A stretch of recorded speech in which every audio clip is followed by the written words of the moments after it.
டாக்டருக்கு படிக்கக்கூடிய ஜாதக அமைப்பு, அதாவது மருத்துவ துறையில உங்களால படிக்க முடியுமா? அதுக்கான கிரக நிலைகள்லாம் என்ன, அதுக்கான ஜாதக அமைப்பு எப்படி இருக்கணும் அப்படிதான் இந்த வீடியோல நம்ம பார்க்க போறோம். ஸோ ஒரு எடுத்துக்காட்டு ஜாதகத்தோட இப்போ நீங்க பார்க்க போறீங்க. ஸோ அதுக்கு முன்னாடி நீங்க பண்ண வேண்டியது என்ன அப்படின்னு பார்த்தீங்கன்னா, நம்மளோட சேனலை இன்னும் சப்ஸ்கிரைப் பண்ணாமல் நிறைய பேர் பார்த்துட்டு இருக்கீங்க. ஸோ சப்ஸ்கிரைப் பண்ணிக்கோங்க. அண்ட் கன்சல்டேஷன் வேணும், உங்களோட கரியர் பற்றின டீட்டெயில்ஸ் கேட்கணும்னு நினைக்கிறீங்க, இல்லை மேரேஜ் மேட்சிங் ஏதாவது இருக்குது அப்படின்னா மேலே இருக்கக்கூடிய வாட்ஸ்அப் நம்பருக்கு நீங்கள் அணுகலாம். ஸோ இப்போ பார்த்தீங்கன்னா மக்களே, ஆல்ரெடி நான் வந்து டாக்டருக்கு படிப்புக்கான ஜாதக அமைப்பு எப்படி இருக்கணும்னு சொல்லிட்டு நான் வீடியோ போட்டிருக்கேன். ஸோ பார்க்காதவங்க கமெண்ட் செக்ஷனில் இருக்குது, போய் பார்த்துட்டு வாங்க. இந்த வீடியோ அதோடைய தொடர்ச்சி. அதாவது இப்போ ஒரு டாக்டர் படிக்கணும்னா சில பல தடங்கள் எதனால ஏற்படுது, நினைச்ச காரியத்துல ஏன் உங்களால வெற்றி பெற முடியல, அதுக்கு எந்த பாவகங்களும் எந்த வீடும் மிக முக்கியம் அப்படின்றத பத்தி தான் இந்த வீடியோல நம்ம பார்க்க போறோம்ன்றத சொல்லிட்டேன். ஸோ முதல்ல படிப்பு அப்படின்னாலே ரெண்டு விஷயம் முக்கியம், கவனமா கேட்டுக்கோங்க. ஸோ வீடியோவை ஸ்கிப் பண்ணாமல் ஃபுல்லாக பார்த்தீங்கன்னா தான் இது உங்களுக்கு புரியும். ஸோ படிப்புக்கு மிக மிக முக்கியமான இரண்டு வீடுகள் என்னன்னு பார்த்தீங்கன்னா, அது 4ஆம் வீடு, சரிங்களா? அதே மாதிரி 5ஆம் வீடு. ஏன்னா 4ஆம் வீடு அப்படின்றது வந்து நீங்கள் பார்த்தீங்கன்னா உங்களுடைய பிரைமரி எஜுகேஷன், சரிங்களா? உங்களுடைய முதல் கட்ட கல்வி வந்து 4ஆம் வீடு. அதே மாதிரி 5ஆம் வீடு அப்படின்றது வந்து பார்த்தீங்கன்னா உங்களுடைய இன்டெலிஜென்சி, சரிங்களா? உங்களுடைய இன்டெலிஜென்சி, உங்களுடைய அறிவுத்திறன். ஸோ இந்த இரண்டு வீடுகளும் மிக முக்கியம். சிலர் வந்து 2ஆம் வீடுன்னு கூட சொல்லுவாங்க. ஜோதிடத்தில் வந்து பார்த்தீங்கன்னா 2ஆம் வீடும் மிக முக்கியமான வீடு தான் கல்விக்கு. பட் 4ஆம் வீடு அப்படின்றது மிக முக்கியம். இப்போ நீங்கள் காலபுருஷனுக்கு மேஷத்தை முதல் வீடாக எடுத்தீங்கன்னா அதுக்கு 4ஆம் வீடுன்றது என்னது? கடகம். கடகம் யாரோட கண்ட்ரோலில் போகுது? சந்திரன். சந்திரனாலே தாய். ஸோ ஃபஸ்ட்டு நம்ம ஒரு குழந்தைக்கு வந்து சொல்லி கொடுக்கக்கூடிய ஒரு எஜுகேஷன் பண்ணக்கூடிய கற்பிக்கக்கூடிய அந்த யார் அப்படின்னு பார்த்தீங்கன்னா ஃபஸ்ட்டு தாய் தான். அதுக்கப்புறம் சூரியனோட வீடு சிம்மம். ஸோ தாய் தந்தை அப்படின்ற ஒரு கணக்கு வர்றதுனால நம்ம 4-5 பாவங்களை வந்து நம்ம வந்து முதல்ல எடுத்துக்கிறோம், சரிங்களா? ஸோ இந்த காரணத்தினால தான் 4-5 பாவங்கள் மிக மிக முக்கியம். ஸோ எது வேணாலும் லக்னமாக இருக்கட்டும். இப்போ நான் எடுத்துக்காட்டுக்கு மேஷத்தை சொல்லியிருக்கேன்.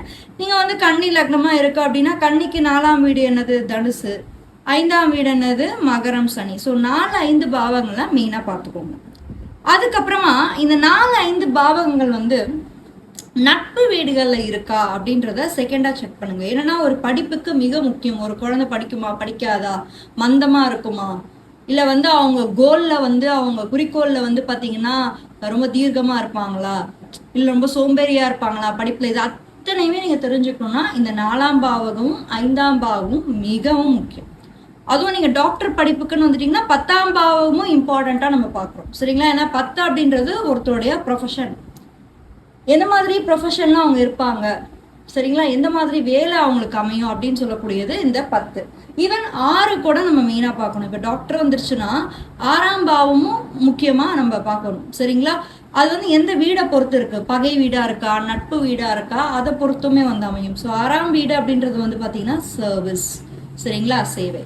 ஸோ இப்போ இந்த 4-5 பாவங்கள் வந்து 6, 8, 12 மறையும் போது நீசமாவோ இல்லை பாவகிரகங்களோட சேர்க்கையோ இதெல்லாம் இருக்கிறது நல்லது. ஃபர்ஸ்ட் பாயிண்ட் என்ன அப்படின்னு பார்த்தீங்கன்னா, இந்த 4ஆம் பாவமும் 5ஆம் பாவமும் 6, 8, 12 மறையாம சுப வீடுகளில் சொல்லக்கூடிய 1, 5, 9 இந்த 3 வீடுகளில் அமர்ந்தா வெல் அண்ட் குட், சரிங்களா? ஸோ ஃபர்ஸ்ட் பாயிண்ட் வந்து உங்களுக்கு வந்து ஓகேவாயிடுச்சு.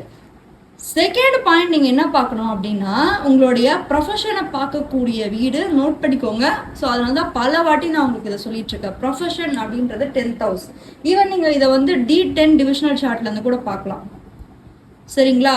D10 டிவிஷனல் சார்ட் அப்படின்றது உங்களுடைய ப்ரொஃபஷன் பற்றி குறிக்கக்கூடிய ஒரு சார்ட்டு. அதை அடிப்படையில் கூட நீங்கள் பார்க்கலாம். பட் ராசி சார்ட் தான் நம்ம மெயினாக பார்ப்போம். ஸோ அப்போ வந்து 10th ஹவுஸ் அப்படின்றது உங்களோட ப்ரொஃபஷன், சரிங்களா?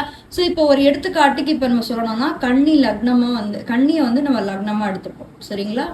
ஸோ கன்னியை வந்து லக்னமாக எடுத்தீங்கன்னா கன்னி வந்து 1, 2, 3, 4, 5, 6, 7, 8, 9, 10, 11, 12. ஓகே. ஸோ இப்போ கன்னிக்கு 10ஆம் வீடு எது? தொழில்னு சொல்லக்கூடிய மிதுனம். சரியா? ஸோ தொழில்னு சொல்லக்கூடிய மிதுனம். அதே மாதிரி படிப்பு எந்த வீடு நான் சொல்லியிருக்கேன்? 4ஆம் பாவம் 5ஆம் பாவம். ஸோ 4, 5. ஸோ இந்த 2 வீடுகள் வந்து நமக்கு மிக மிக முக்கியம். ஸோ இப்போ இந்த 4ஆம் வீட்டோட குரு பகவான் வந்து பார்த்தீங்கன்னா 5ஆம் வீட்டில் இருக்காருன்னு வைங்க. ஒரு எடுத்துக்காட்டுக்கு சொல்கிறேன். 5ஆம் வீட்டில் இருக்காரு அப்படின்னா இது நல்ல காம்பினேஷன் தான். ஏன்னா சில பேர் என்ன நினச்சிப்பாங்க, இந்த இடத்துல குரு நீச்சம் அடைகிறாரு. கரெக்டு தான், நீச்சம் அடைகிறாரு தான். ஆனாலும் வித்தின் 5 டிகிரிஸ்குள்ளே இருக்கா அப்படின்றத நீங்கள் மெயினாக பார்க்கணும். வித்தின் 5 டிகிரிஸ்குள்ளே நீச்சமானால் தான் அது உங்களுக்கு பிரச்சனைகளை கொடுக்கும், தடைகளை கொடுக்கும். சனி வந்து இங்கே இருக்காருன்னு வைங்க, தனுசுல இருக்காருன்னா இது பரிவர்த்தனை யோகத்தில் வரும். ஸோ சனி வந்து தனுசுலையும் குரு வந்து 5ஆம் பாவத்திலையும். ஸோ கண்டிப்பாக வந்து இவங்களோட எஜுகேஷன் எப்படி இருக்கோ, படிப்பு எப்படி இருக்கோன்னு நீங்கள் கேட்டிங்கன்னா, ஸ்டார்டிங்கில் கொஞ்சம் மந்தமாக இந்த குழந்தை படித்தாலும் கூட போக போக போக போக பிக்கப் ஆகிடுவாங்க. ஏன்னா குரு வந்து பார்த்தீங்கன்னா சனியோட வீட்டில் இருக்கிறாரு. சரிங்களா? ஸோ சனி வந்து தனுசு குருவோட பரிவர்த்தனை யோகத்தில் இது போகுது. அண்ட் வித்தின் 5 டிகிரிக்குள்ளே இல்லை, அதுக்கும் மேலே இருக்குது அப்படின்ற பட்சத்தில் எக்ஸலண்ட் பிளேஸ்மெண்ட் வந்து ஈவன் ஏன்னா இந்த இடத்துல வந்து பார்த்தீங்கன்னா சூரியனோட ஒரு நட்சத்திரம் இருக்குது, திருவோணம். சூரியனோட வந்து உத்திராடம். அப்புறம் செவ்வாயோட நட்சத்திரம் வந்து அவிட்டம். சரிங்களா? இப்போ வந்து குரு வந்து அவிட்டத்தில் இருக்காரு. ஏன்னா இந்த இடத்துல அவிட்டமும் வரும். ஸோ குரு வந்து 5 கூடியவன் அவிட்டத்தில் இருக்காருன்னா இந்த லக்னத்துக்கு என்னதான் வந்து செவ்வாய் வந்து 3, 8க்கு கூடியவராக இருந்தாலும் கூட அந்த முயற்சி அப்படின்ற 3ஆம் பாவமும் 8 அப்படின்ற ஒரு தேடல் ரிசர்ச்சுக்கு உண்டான ஒரு நட்சத்திரம் இல்லையா? ஸோ கண்டிப்பாக வந்து பார்த்திங்கன்னா அவங்களால நல்லாவே படிக்க முடியும். ஸோ அதிகமான முயற்சியும் அதிகமான தேடலும் வந்து உங்களுக்கு இருக்கும். ஸோ இது வந்து 4, 5 வீடுகளை நீங்கள் பார்க்கணும். அதுக்கப்புறம் 10ஆம் வீடு. 4, 5 ஓகே பரிவர்த்தனை யோகத்தில் இருக்குது. அதே வந்து 10ஆம் வீட்டில் வந்து புதன் இருக்காரு. இதே வீட்டில் வந்து பார்த்தீங்கன்னா புதனுக்கு, ஏன்னா மிதுனம் என்பது புதனுடைய சொந்த வீடு. லக்னமும் புதன் தான், 10ஆம் அதிபதி தொழில் ஸ்தானாதிபதியும் புதன் தான். இந்த புதன் உங்களுக்கு ஜாதகத்தில் 8ஆம் இடத்துல இருக்காரு.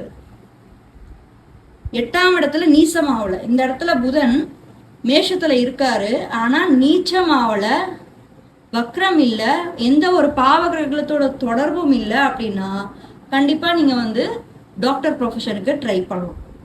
சரிங்களா? ஸோ இதெல்லாமே வந்து பார்த்தீங்கன்னா காம்பினேஷன்ஸ் தான் நம்ம பேசுகிறது. எப்படி இருந்தால் அமைப்பு, ஏன்னா நிறைய நம்ம என்ன பண்ணுறோம், இந்த 6, 8, 12 இருந்தால் பிரச்சனையை கொடுப்போம் தான். ஆனாலும் அதுக்கு சில விதிவிலக்குகள் இருக்குது. ஏன்னா நீசம் பெறக்கூடாது, பாவகர்களோடு இருக்கக்கூடாது, சுப கிரகங்களோட தொடர்பு இருந்தால் கண்டிப்பாக வந்து இந்த காம்பினேஷன் ஒர்க் அவுட் ஆகும்.